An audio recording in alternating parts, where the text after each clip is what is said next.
الحمد لله نحمده ونستعينه ونستغفره ونؤمن به ونتوكل عليه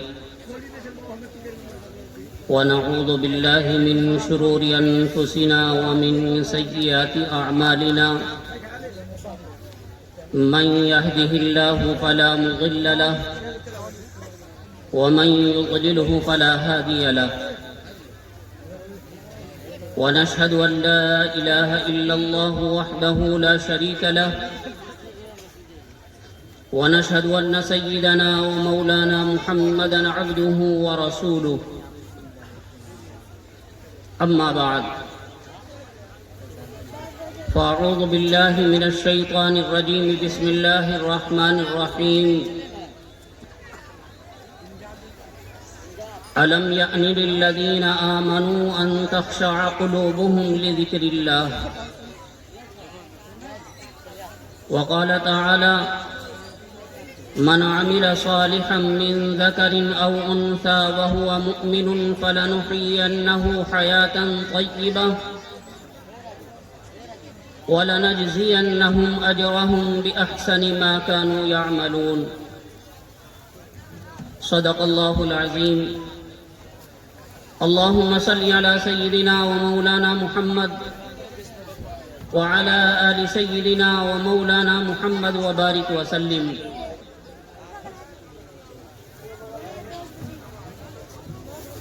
موقر حضرات علماء عظام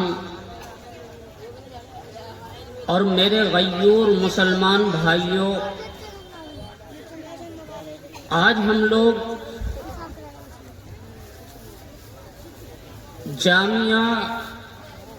جامعۃ الصالحات للبنات کی نسبت پر یہاں جمع ہوئے ہیں، جہاں قال اللہ اور قال الرسول کی صدائیں بلند ہوتی ہیں۔ ہم کھیل تماشے کے لیے جمع نہیں ہوئے، آپ کے حضرت مولانا فیروز احمد صاحب دامت برکاتہم العالیہ بہت متفکر،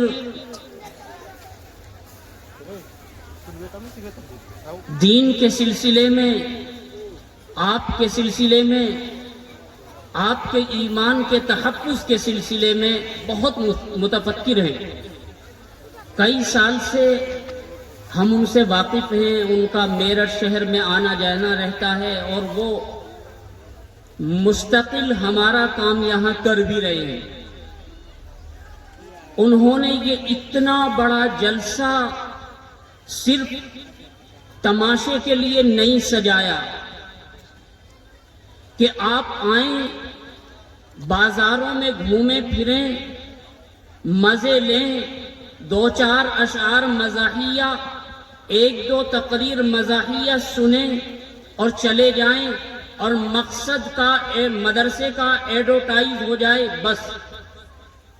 آپ کو اس لیے سردی میں آپ کے بستر سے نہیں اٹھایا گیا، بلکہ آپ کو ایک پیغام دینے کے لیے یہاں بلایا گیا ہے، تاکہ آپ کو دین کے پیغامات پہنچیں اور جس طرز پر، جس ڈگر پر آج ہم زندگی گزار رہے ہیں، ہماری وہ ڈگر ختم ہو اور ہم رب چاہی زندگی گزاریں۔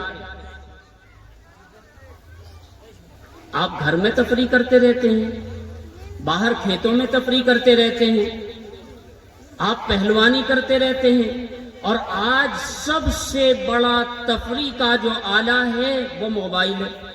آج کسی کی ضرورت نہیں ہے کسی کو، نہ رشتہ داروں کی ضرورت ہے، نہ بھائیوں کی ضرورت ہے، نہ بہن کو بھائی کی ضرورت ہے، نہ بھائی کو بہن کی ضرورت ہے، نہ بیٹی کو ماں کی ضرورت ہے اور نہ ماں کو بیٹی کی ضرورت ہے، نہ بچوں کی ضرورت ہے۔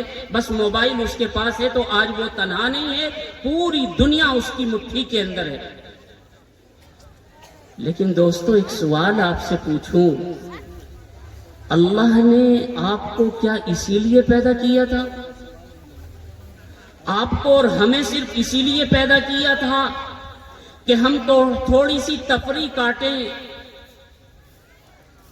ہنسی مذاق کریں، دل لگی کریں، خوش خرم زندگی گزاریں اور دنیا سے رخصت ہو جائیں؟ کیا دنیا میں آنے کا مقصد صرف ہمارا یہ تھا؟ ہم اپنی مرضی سے دنیا میں آئے ہیں؟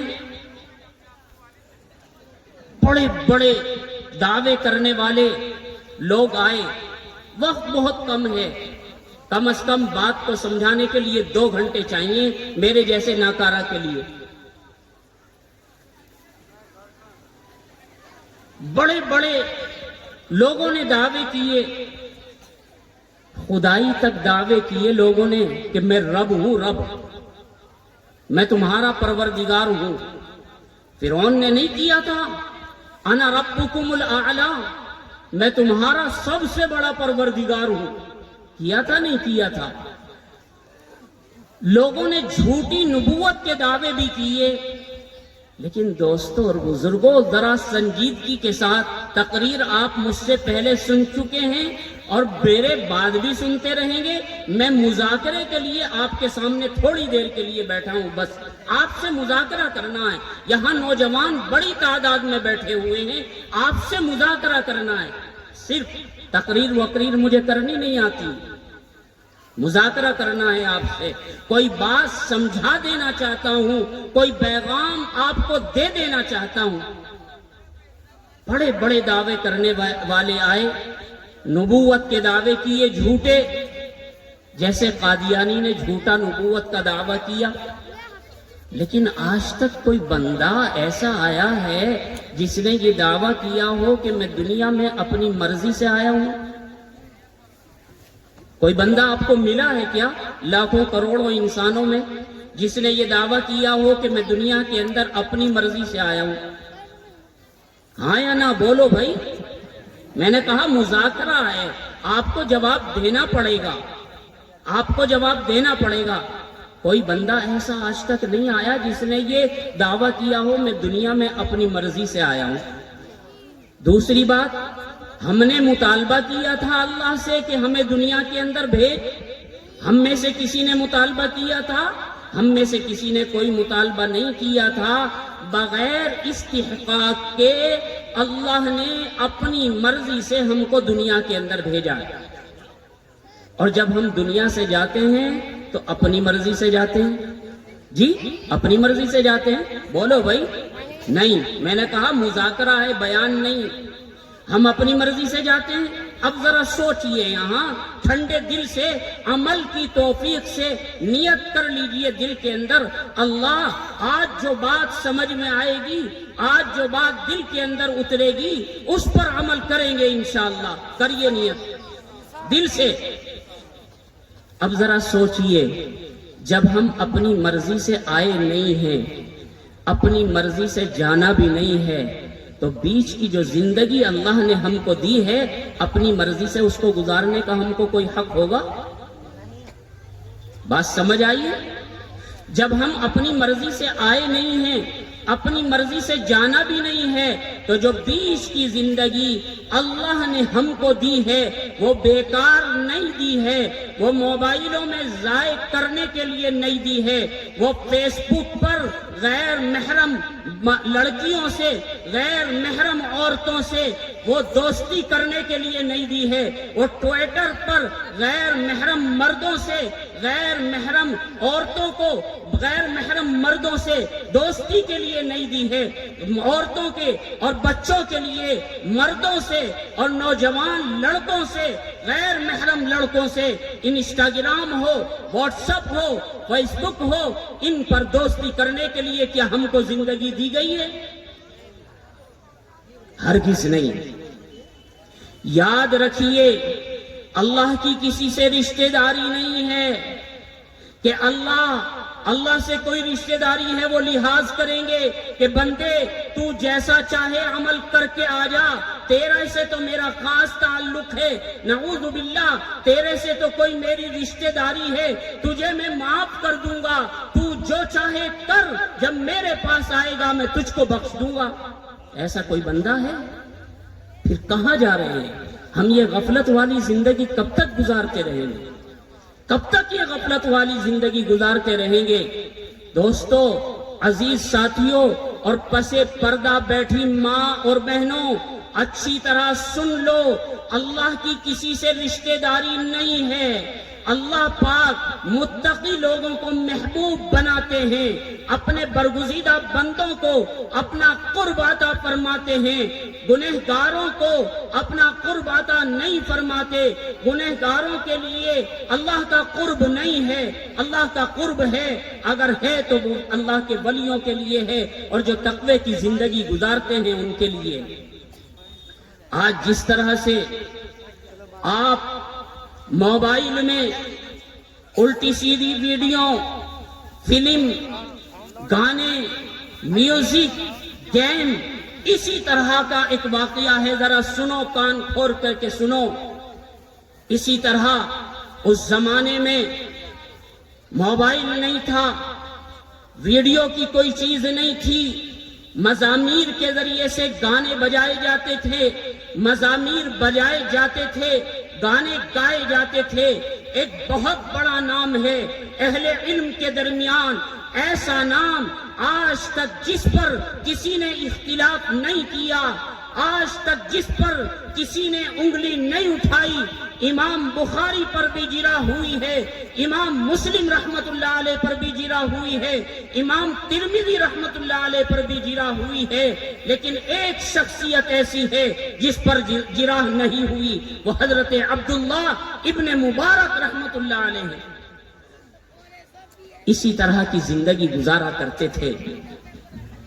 باغ تھا، اس باغ کے اندر جاتے، سیر و تفریح کے لیے اپنے مزامیر کو لے کر جاتے، وہ اپنے مزامیر گنڈار کو بجانا اچھی طرح سے جانتے تھے اور اس کو ٹھیک کرنا بھی جانتے تھے۔ جب موڈ ہوتا، ان کا دل چاہتا، یار دوستوں کی ٹولی لے کر اپنے باغ میں پہنچ جایا کرتے تھے، اور وہاں پہنچ کر کے رات بھر اس حال میں گزارتے تھے کہ بجتا رہتا تھا اور گاتے رہتے تھے، بجتا رہتا تھا اور گاتے رہتے تھے۔ ایک روز اسی طرح مزامیر کو بجتے بجتے، گاتے گاتے باغ کے اندر ان کی آنکھ لگ گئی، آنکھ کھلی، اب پھر بجانا شروع کیا، لیکن اب وہ مزامیر بجتا نہیں ہے، اب وہ بجتا نہیں ہے۔ خود اس کے کاریگر تھے، اس کو ٹھیک کیا، پھر بجانا شروع کیا، پھر بجتا نہیں ہے۔ دوبارہ ٹھیک کیا اس کو کھول کر کے، پھر بجانا شروع کیا، پھر بجتا نہیں ہے۔ 3 مرتبہ اس کو کھول کر کے ٹھیک کر چکے، لیکن بجتا نہیں ہے۔ غیب سے آواز آئی، الم یعنی للذین آمنوا، الم یعنی للذین آمنوا ان تخشع قلوبہم لذکر اللہ۔ کیا مسلمانوں کے لیے، کیا ایمان والوں کے لیے وہ وقت نہیں آیا کہ ان کے دل اللہ کے خوف سے ڈریں؟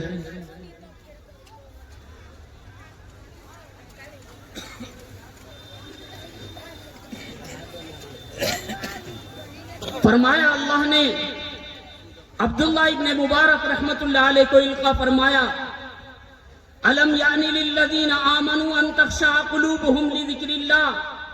کیا ایمان والوں کے لیے ابھی وہ وقت نہیں آیا کہ ان کے دل اللہ کے خوف سے ڈریں؟ فوراً کہا، بلا بلا یا رب بلا۔ عبداللہ ابن مبارک رحمت اللہ علیہ نے فوراً کہا، اے رب، وہ وقت آ چکا ہے کہ ہمارے قلوب آپ کے خوف سے ڈریں۔ مزامیر کو وہیں توڑا اور علم دین حاصل کرنے کے لیے نکل گئے۔ وہ بچپنا نہیں تھا، 8 برس کی عمر نہیں تھی، وہ 12 برس کی عمر نہیں تھی، وہ 15 برس کی عمر نہیں تھی، تقریباً 28-30 برس کی عمر تھی۔ اس عمر کے اندر مزامیر کو چھوڑ دیا اور پھر یہ کہا، اللہ، وہ وقت آ چکا ہے کہ ایمان والوں کے قلوب آپ کے خوف سے ڈریں، اور علم دین حاصل کرنے کے لیے نکل گئے، اور ایسے بڑے محدث بنے، ایسے بڑے محدث بنے۔ آج علماء کا طبقہ ان کا نام لیے بغیر اپنی زبان کو تر و تازہ نہیں سمجھتا۔ آج وہ عالم دین اگر کوئی شخص ہے، اگر وہ محدث کبیر کوئی ہے جس پر کسی نے جرح نہیں کی، وہ حضرت عبداللہ ابن مبارک رحمت اللہ علیہ ہیں۔ 30,000 تلامیذہ، 30,000 شاگرد ان کے حلقہ درس میں بیٹھا کرتے تھے. 30,000. 1,000 تو مکبر تھے. اس زمانے میں آواز پہنچانے کے لیے یہ مائک نہیں تھے. آواز پہنچانے کے لیے کھڑے ہو کر کے آواز پہنچائی جاتی تھی. ادھر کی بات نقل کی جاتی تھی، پھر آگے نقل کی جاتی تھی. جیسے آپ نے کبھی کبھی نماز جنازہ میں بھیڑ میں دیکھا ہوگا، ایک تکبیر کہنے والا ہوتا ہے. اس طرح 1,000 افراد ایسے تھے جو ان کی بات کو مجمع تک پہنچایا کرتے تھے. ان کے حلقہ درس کے اندر 30,000 شاگرد ہوا کرتے تھے. یہ وہ عبداللہ ابن مبارک رحمت اللہ علیہ ہیں جن کو گانے کا شوق تھا، جن کو بجانے کا شوق تھا، لیکن اللہ کا خوف آیا، پھر وہ اتنا بڑا محدث بنا اور وہ اللہ کا ولی بنا. کیا ہمارے لیے وقت نہیں آیا کہ ہم اللہ سے ڈریں؟ ہم اسی طرح سے غفلت کی زندگی گزارتے رہیں گے، آخر کب تک گزاریں گے؟ سوچیں ذرا. کوئی تو وقت آئے گا، کوئی تو انتہا ہوگی اس کی. کب تک ہم یہ زندگی اس طرح سے غفلت میں گزاریں گے؟ دوستو، غفلت میں اور مسلمان یہ نہیں ہو سکتا. مسلمان اور غفلت کی زندگی گزارے یہ نہیں ہو سکتا. پس پردہ بیٹھی میری ماں اور بہنوں سن لو، قرآن کا اعلان ہے، من عمل صالحا من ذکر او انثى وهو مؤمن فلنحيينه حیاتا طیبہ. تم میں سے جس نے بھی نیک عمل کیا، خواہ وہ مرد ہو یا عورت، خواہ وہ مرد ہو یا عورت، شرط یہ ہے کہ وہ ایمان والا ہو، اس نے نیک عمل کیا ہو. فَلَنُحْيِيَنَّهُ حَيَاتًا طَيِّبًا، ہم اس کو پاکیزہ زندگی عنایت کریں گے. مفسرین لکھتے ہیں حیاتاً طیبہ، حیات طیبہ سے کون سی زندگی مراد ہے؟ پاکیزہ زندگی سے کون سی زندگی مراد ہے؟ مفسرین فرماتے ہیں کہ اس سے مراد دنیاوی زندگی ہے، اور اس کا مطلب یہ ہے کہ راحت اور چین والی زندگی نصیب ہوگی. کون سی ہوگی؟ راحت اور چین والی.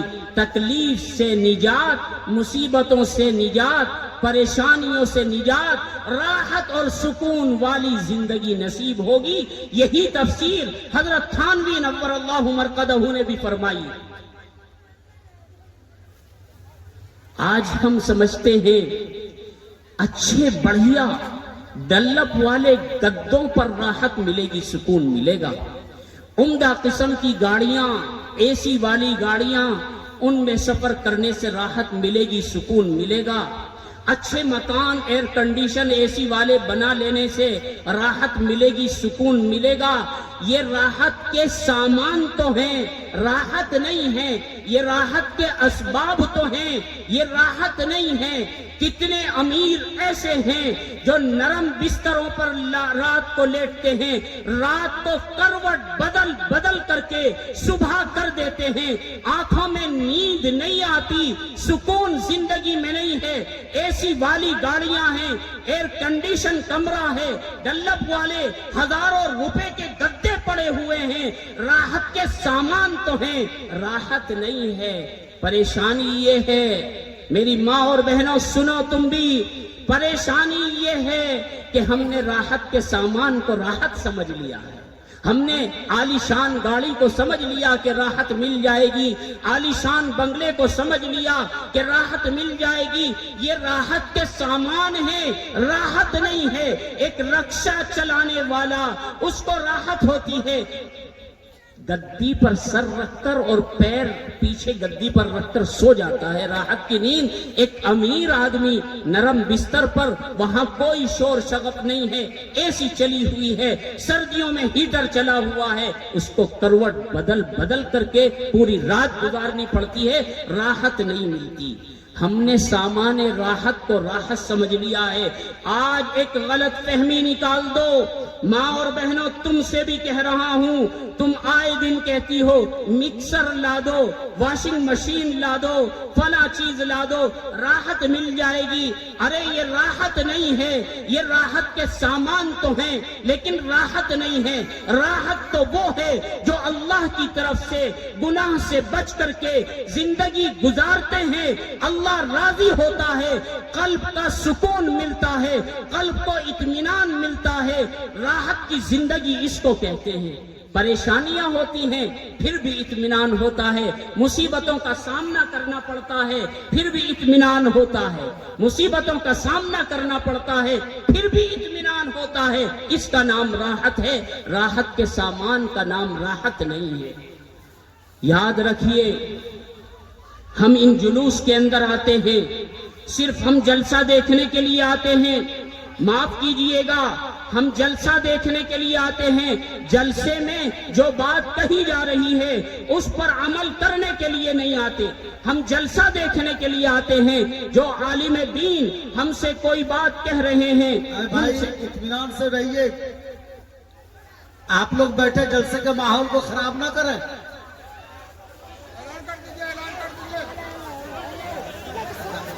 رضاکار حضرات سے گزارش ہے کہ کیا معاملہ ہے جا کر ادھر دیکھیں اور تمام سامعین کو ادب و احترام کے ساتھ بیٹھائیں۔ ابھی قیمتی باتیں چل رہی ہے حضرت کی، کتنی اچھی باتیں چل رہی ہے۔ کیا اللہ سے ڈرنے کا وقت نہیں آ گیا ہے کیا؟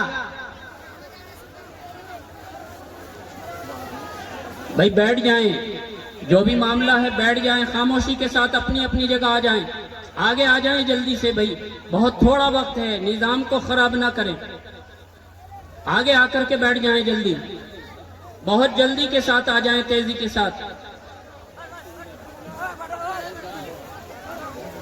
آگے آ جائیں بھائی، جلدی جلدی آ جائیں۔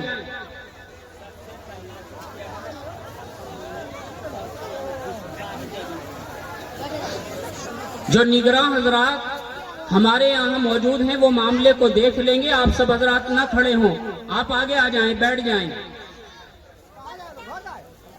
خاموش ہو جائیں، بالکل اپنی جگہ بیٹھ جائیں، آگے جو جگہ خالی ہے اس کو پر کر لیں، جلدی آ جائیں۔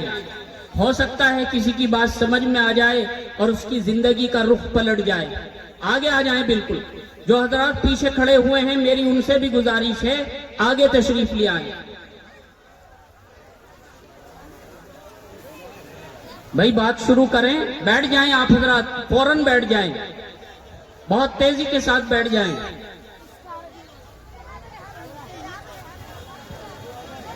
کتنے افسوس کی بات ہے کہ چند الڑ قسم کے بچے بھاگے اور آپ اٹھ کر چل دیے۔ آپ کی نظر میں یہ وقت ہے اللہ کی کلام کی اور اللہ اور اس کے رسول کی بات کی، یہ وقت ہے؟ کہاں کیا ہو رہا ہے؟ اس سے تو کوئی غرض ہم کو نہیں ہونی چاہیے تھی۔ ہم یہاں بیٹھے جس مقصد کے لیے اس کو پورا کرنا چاہیے۔ ہم یہاں ایک مقصد کے لیے آئے ہیں، میں نے شروع میں عرض کیا، صرف ہم جلسہ دیکھنے کے لیے نہیں آئے ہیں، مقررین کی واہوائی کے لیے نہیں آئے، دیکھے کون کتنا اچھا بیان کرے گا، ہم اس کے لیے نہیں آئے ہیں۔ یہاں اس لیے آئے ہیں کوئی بات قرآن اور حدیث کی ہمارے پلے پڑ جائے اور ہماری زندگی کا رخ پلٹ جائے۔ استغفار پڑھ لیجئے، استغفر اللہ ربی من کل ذنب واتوب الیہ، اللہم صلی علی سیدنا و مولانا محمد وعلی آل سیدنا و مولانا محمد وبارک وسلم۔ عزیزان گرامی، میں یہ عرض کر رہا تھا کہ ہم میں اللہ پاک ارشاد فرماتے ہیں کہ تم میں جو بھی نیک عمل کرے گا، اور شرط یہ ہے کہ وہ ایمان والا ہو، ہم اس کو پاکیزہ زندگی عنایت فرمائیں گے۔ پاکیزہ زندگی سے مراد اگر دنیاوی زندگی ہے تو راحت کی اور سکون کی، اطمینان کی زندگی نصیب ہوگی، اور اگر آخرت کی زندگی مراد ہے تو پھر جنت مراد ہوگی، جنت والی زندگی ملے گی، اور دونوں بھی ہو سکتی ہیں۔ نیک لوگوں کو دنیا میں بھی سکون ہوتا ہے اور آخرت میں جنت تو ان کے لیے ہے ہی، متقی حضرات کے لیے۔ تو میں یہ عرض کر رہا تھا کہ ہم نے راحت کے سامان کو راحت سمجھ لیا ہے اور اس کے پیچھے اتنا لگ گئے ہیں، اتنا لگے ہیں کہ اللہ اور اس کے رسول کی باتوں کو بھی بھول گئے ہیں، سنتوں کو بھی بھول گئے ہیں، فرائض کو بھی بھول گئے ہیں، نماز کو بھی بھول گئے ہیں، روزے کو بھی بھول گئے ہیں۔ اتنا ہم اس کے پیچھے لگتے ہیں، اس کو حاصل کرنے کے لیے رات دن محنت کرتے ہیں۔ راحت کے سامان کو اکٹھا کرنے کے لیے ہم رات دن محنت کرتے ہیں۔ دیکھیے ایک بات سچی بتلائیے، اگر آدمی موٹی موٹی ضروریات کے لیے پیسہ کمائے تو اس کو کیا اتنی محنت کرنے کی ضرورت پڑے گی؟ کھانے خرچ کے لیے کپڑے ہیں، کھانا ہے اور مختصر سی ضروریات۔ یہ جو زیادہ اوور ٹائم کر رہا ہے، یہ جو زیادہ محنت کر رہا ہے، اس لیے کر رہا ہے مکان عالیشان ہو جائے، اس میں ایئر کنڈیشن لگ جائے، 4 ویلر آ جائے عمدہ قسم کی، موبائل آ جائے ایپل کا بہت شاندار والا، یا آئی فون آ جائے میرے پاس میں، بہترین پوشاک مل جائے۔ اچھا ایک بات بتلائیے، اچھی پوشاک تو آپ خرید سکتے ہیں، اچھا لباس تو آپ خرید سکتے ہیں، کیا لوگوں کی محبت بھی خرید سکتے ہیں؟ اینک تو خرید سکتے ہیں، بینائی بھی خرید سکتے ہیں، بینائی بھی خرید سکتے ہیں؟ ہرگز نہیں۔ اچھا لباس خریدا جا سکتا ہے، لوگوں کی خوشامد نہیں، لوگوں کی محبت نہیں۔ چشمہ خریدا جا سکتا ہے، بینائی نہیں۔ اس لیے یاد رکھو، راحت جو ہے وہ اللہ سے تعلق قائم کرنے میں، اللہ سے تعلق قائم کرنے میں ہے۔ اب دیکھیے میں اپنی بات کو بالکل مختصر کر رہا ہوں، ذہن تو منتشر ہو گیا ہے آپ کا بھی اور میرا بھی، لیکن میں اپنی بات بالکل سمیٹ رہا ہوں۔ میں نے عرض کیا، اللہ پاک ارشاد فرماتے ہیں جو بھی نیک عمل کرے گا، مرد ہو یا عورت، کیا فرمایا؟ مرد ہو من ذکر او انثی، مرد ہو یا عورت، ہم اس کو پاکیزہ زندگی عنایت فرمائیں گے۔ مرد تو تھوڑا بہت سمجھتے ہیں کہ ہاں دین کا کام کرنا چاہیے، عورتیں تو بالکل پیچھے، وہ تو یہ سمجھتی ہیں کہ بڑے بڑے دین کے کام کرنا یہ تو بس مردوں کا کام رہ گیا، ہم عورتوں کا کام تو اتنا ہے کہ گھر میں کھانا بنا دیا شوہر کے لیے، جھاڑو پوچھا کر دیا، صاف صفائی کا خیال کر دیا، بچوں کو نہلا دیا، کپڑے پہنا دیے، بدل دیے، صاف ستھرا کر دیا، بس ہمارا کام تو اتنا ہے۔ عورتیں تو یہ سمجھتی ہیں، مرد تو سمجھتے ہیں کہ تھوڑا بہت ہمیں کچھ کرنا چاہیے، لیکن عورتیں سمجھتی ہیں کہ ہمارا دین سے کیا تعلق؟ ایسا نہیں ہے، آپ پیچھے جائیے، آپ پیچھے جائیے۔ یاد رکھیے جتنے ولی پیدا ہوئے ہیں نا، ان کی ولایت میں ان کی ماؤں کا دخل ہے۔ سب سے پہلا مدرسہ ماں کی گود ہوتی ہے، سب سے پہلا مدرسہ ماں کی گود ہوتی ہے۔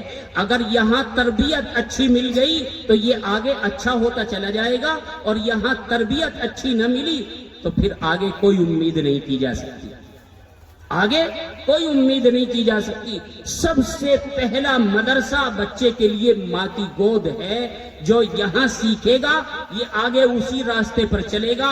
اس لیے ایک زمانہ تھا کہ ہماری ماں بہنیں اپنے بچوں کی تربیت کی فکر کیا کرتی تھی، اور خود بھی کام کاج کے علاوہ اللہ سے تعلق کے لیے کچھ نہ کچھ کام کیا کرتی تھی، تلاوت قرآن پاک کیا کرتی تھی۔ مثلاً میں ایک مثال دیتا ہوں حال ہی کی، بہت پرانی نہیں ہے۔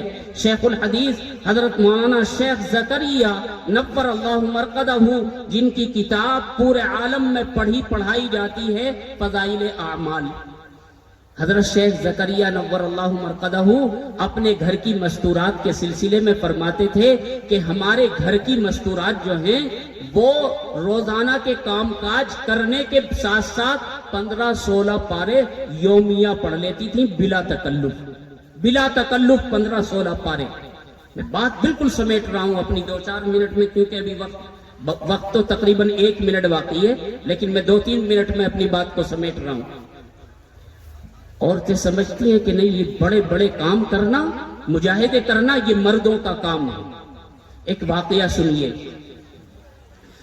نبی اکرم صلی اللہ علیہ وسلم کو